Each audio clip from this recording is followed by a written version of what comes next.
bones, a nearly complete compsognathus skeleton was found, giving scientists their first huge clues to what an ancient dinosaur actually looked like. Also, this dinosaur was found with a lizard in its belly, telling us not only that they ate lizards, but also that they probably had very, very spectacular eyesight and speed in order to be able to catch a lizard. Oh, guys, check out the Quetzalcoatlus on our right. Before this fossil was discovered, it was thought to be a scientific impossibility for any flying vertebrate to have a wingspan longer than 25 feet. But Quetzal here had a wingspan of almost 40 feet. That's like the size of a school bus. Oh, he spat on me, guys. This is a group of Dilophosaurus. The twin head crest that you see is thought to be a feature of male Dilophosaurus, probably used to battle for females and territory. We also guess that these dinosaurs lived in herds because we found groups of fossilized footprints together. Coming up ahead on the left, I see two amazing dinosaurs. The green spiky dinosaur in the front is a Stegosaurus, and the carnivore in the back is an Allosaurus. The Stegosaurus has a spike on his tail called a thagomizer. If you can't see it, look at me. I'm holding a thagomizer in my hand right now. Whoa!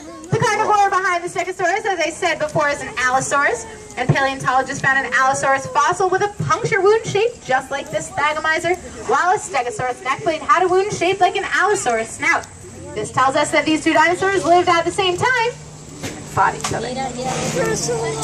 Here on the left is an Amargasaurus and a baby Amargasaurus next to it. But don't look too hard for clues here, because only one single fossil skeleton has ever been found of this dinosaur. But it was fairly complete, so we know its shape. Coming up ahead, I see a family of Parasaurolophus being stalked by Deinonychus, a meat-eater with wicked claws. Parasaurolophus are famous for the large, elaborate cranial crest that you see, because no modern-day animal has any similar features. The Deinonychus is very interesting because before their fossil was found, it was assumed that all dinosaurs were sluggish and dumb. But the Deinonychus proved to have a lot in common with our modern-day birds.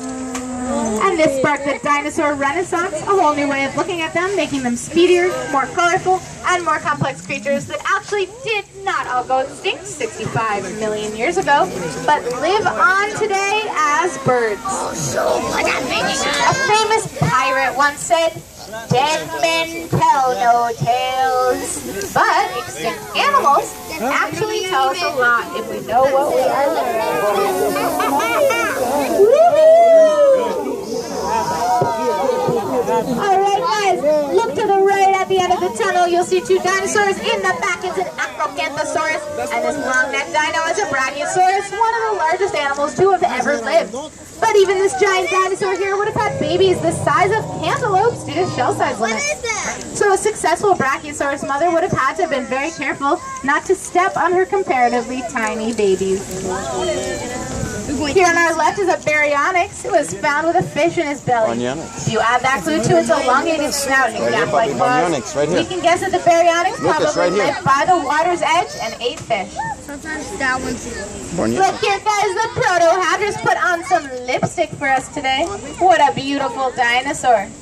As we pass by, take a look at the legs. You'll see that the back legs are significantly larger than the front legs.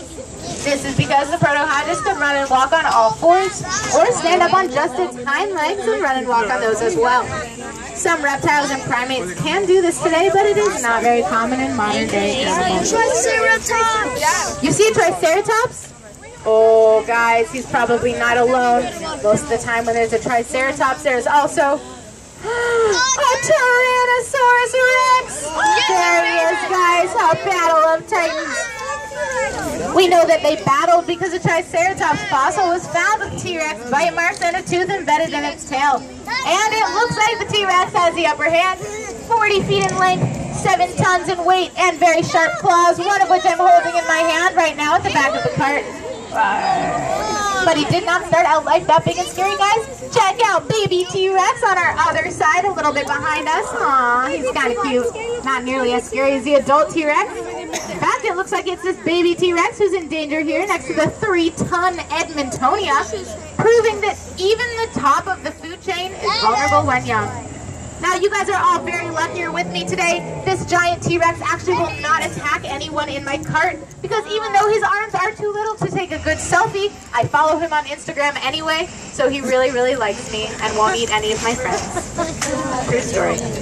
And by the looks of this truck here on the left, I guess that there are paleontologists in the field right now looking for even more clues as we speak.